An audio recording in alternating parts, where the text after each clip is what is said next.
আমি দিদি আর দাদা তিনজন মিলে আজ বিকেলবেলা জলেশ্বর মন্দিরে ঘুরতে আসলাম। আর দেখো মন্দিরটা কত সুন্দর। এটি মূলত মহাদেবের মন্দির। আর এই মন্দিরের এমন নাম হওয়ার কারণ জলের নিচেই ঈশ্বর থাকে।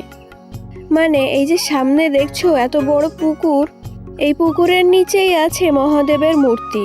আর এই মূর্তিটা প্রত্যেক বছর চৈত্র মাসে অনেকজন সন্ন্যাসী মিলে খুঁজে সেটিকে তুলে পুজো করে, তারপর আবার সেটিকে ডুবিয়ে দেওয়া হয়। আর দেখো পুকুরের সামনেই রাখা হয়েছে মহাদেবের বাহন নন্দী মহারাজ। এটি হচ্ছে মন্দিরের ভিতরের ঠাকুর, যেটিকে সারা বছর পুজো করা হয়। এর পাশেই ছিল ছোটখাটো মা কালীর মন্দির। তাই এবার মায়ের জন্য নতুন করে মন্দির তৈরি করা হচ্ছে। আর এই গাছটিতে প্রচুর মানুষ ইট বেঁধে মানসিক করে যায়। মন্দিরের চারি সাইডে এখনই দোকানপাট বসা শুরু হয়ে গেছে।